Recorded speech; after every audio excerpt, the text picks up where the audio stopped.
we have to be able to admit that blackness is inherently political. Art is also inherently political, but a black person's existence is not resistance, okay? A black person just doing things is not a political statement, it's not a political movement, it's not any sort of grand gesture. Existence is not resistance. Like, nobody should have to justify being alive. Therefore, your existence is not any sort of like political anything.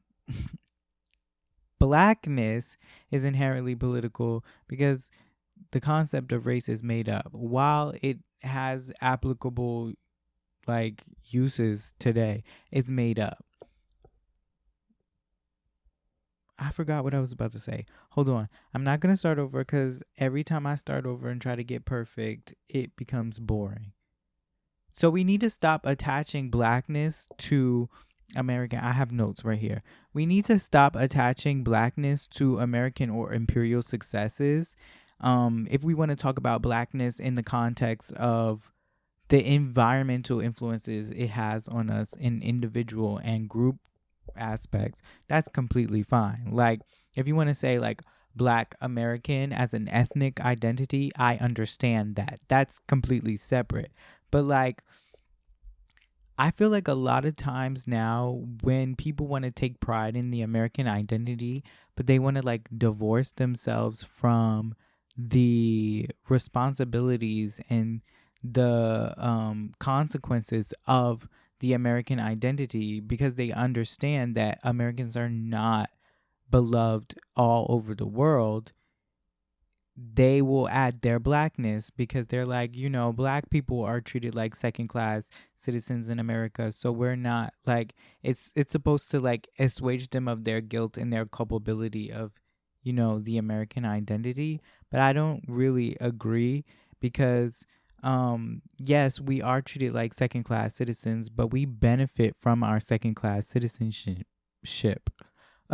While America is doing horrible things overseas with our tax dollars, like they're taking our tax dollars and they're building bombs with our tax dollars to either sell or send in aid to other countries to bomb some Middle Eastern country, some whatever, some Central American country, or drill for resources or pay militias to destabilize their country so that we can sweep in under the guise of aid. Like, our tax dollars are funding that, regardless of whether or not we're being treated like second class citizens.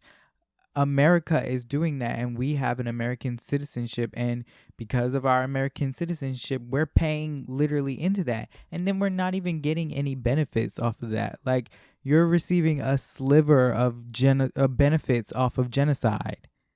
Like, America as a whole is making a whole bunch of money, and then they're giving you nothing, but you want to attach blackness to the imperial success of America.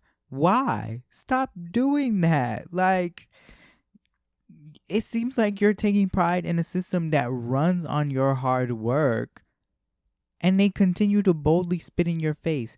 They enact racist laws. They enact laws against other aspects of your identity, whether that's your womanhood or whether that's your queerness. They are enacting laws against you, and you are wanting to take pride or attach your racial identity, a racial identity that is most commonly associated with resilience and creativity and fluidity and expression.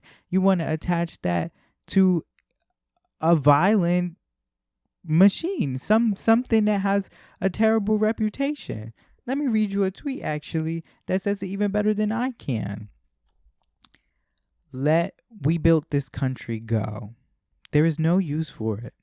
African folks built beautiful communities here, lives, art, and love in spite of. But we did not build America. Genocide built that. Violence built it. Violence is keeping it together now. Stop taking credit for that shit. There's a whole bunch of other tweets under this. I'm not going to read those, but they're by Breliloquy on Twitter. That's BRELILOQUY. So you can go read that. But exactly what she's saying, violence built this country, and violence is keeping it together. It's profiting off of violence. It's profiting off of theft. It's profiting off of death.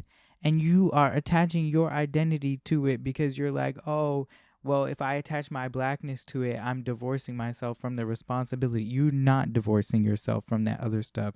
You're just attaching the innocent part of your identity to the culpable part of your identity, because you're never going to not be culpable, which is part of the reason why I'm like, okay, you need to actually actively resist against the American imperial machine. Your existence, okay, your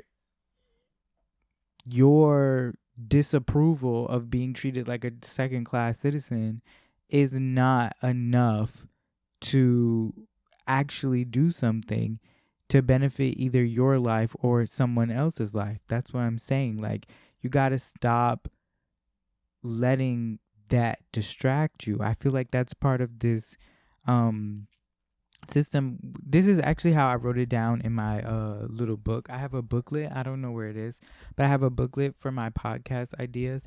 I wrote down panem et circenses is for Black cultural nationalism too.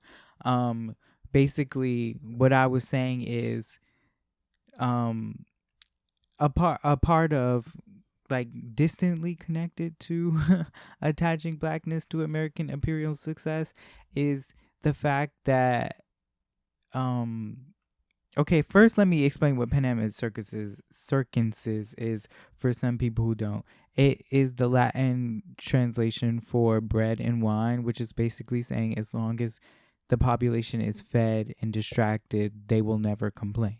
So I think that Black cultural nationalism is a part of panem et circenses, and then also attached to the reason why we keep attaching blackness to American or imperial successes. We didn't have a lot of representation for a long time, and then we started building it for ourselves. I think Black nationalism, okay, hold on, let me slow down. Black nationalism wasn't always probably a terrible thing. I don't really recommend it as a great alternative to the system we have now. But like I remember studying up on Malcolm X's The Ballot or the Bullet, and like Malcolm X was very adamant about creating Black version of America. So like it was like supposed to be like a mini America within America, but it was all Black because we couldn't benefit from the other stuff. But now we're in the present, and in the present the FBI has already dismantled and discredited all of those groups and all of our civil rights leaders, and they basically led us into an era where we fall for symbolic victories rather than like actual concrete anything, which is why I keep saying existence isn't resistance. Like, I need y'all to realize we need concrete victories. We need rights back. We need programs supporting us. Like, those are concrete victories. But the FBI successfully like dismantled like the Black nationalism of before and led us into an era where symbolic victories are what we really run off of, because we had no sort of representation, then we did, and now we don't again. So because we keep going in through these waves of tolerance and intolerance, what they do is they parade out someone who's beloved to or by us, and they're like, hey, look, you love this person, right? And that's the circenses, that's the distraction part. They're like, hey, you love this person, here's a performance by this person, here's some sort of grand spectacle all centered around something that you like. So that way, not only do we get to pat ourselves on the back and say, hey, we did a good thing for you, but anytime you try to criticize the larger machine later, it's like, well, hey, didn't you just enjoy your Super Bowl performance? How dare you criticize us? Maybe next time we won't even give you a Super Bowl performance. And then, like, it's like, okay, now we got to go back in the dark ages where we didn't even have a Super Bowl performance. Okay, well, shut up. Like, I'm sorry, when they parade out super large black cultural things because blackness is political, and oftentimes it's I was gonna say antithetical, but I'm changing it. Oftentimes it's distasteful to a larger American population. If they are parading it in front of us, it is a distraction. Like, I think we need to admit that. And I'm gonna play you a TikTok that says it better than I can. Or maybe not better, but differently in a good way.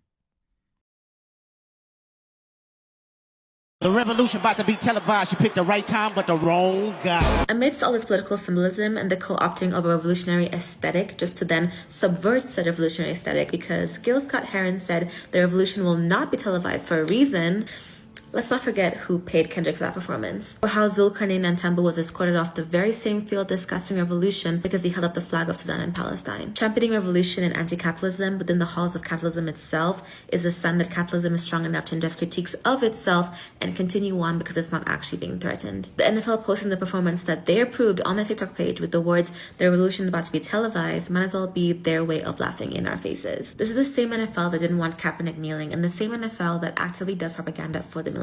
The performance was approved, the performance was signed off on, the performance is propaganda. Many celebrities are tools of political theater, and when the empire is signing off on your revolutionary performance, it's not revolutionary at all. To be effectively imprisoned, we must be allowed to believe that we are free. To be effectively imprisoned, we must be allowed to believe that we are free, aka panem et circenses. Like, they're me and this girl, we're literally in dialogue. And the crazy thing is, I found this as I sat down with this idea already. Like, I ended up accidentally opening TikTok because, like, I pretty much don't go on it that much anymore. I usually only go up there to see my recipes that I have saved. And I opened it and boom, she was there.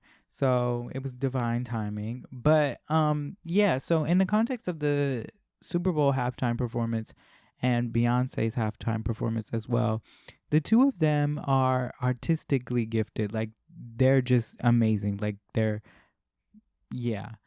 And they're in a different lane. And they've also both already done things that were pushing boundaries before, and they got extreme backlash. And the both of them did this around the same time in like 2016, 2017 era.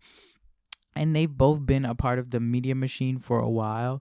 And while I'll say Kendrick is a little more, he will push the boundaries a little more than Beyonce, they both have done pushing the boundaries and extremely black cultural albums.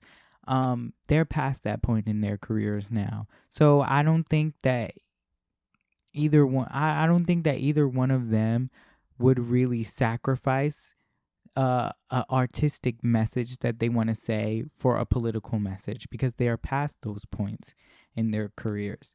And I feel like Kendrick wanted to say F Drake, and also like they gave him the opportunity to, on a grand scale, say F Drake and also celebrate a lot of his monumental songs or whatever, but they told him don't push the envelope too far.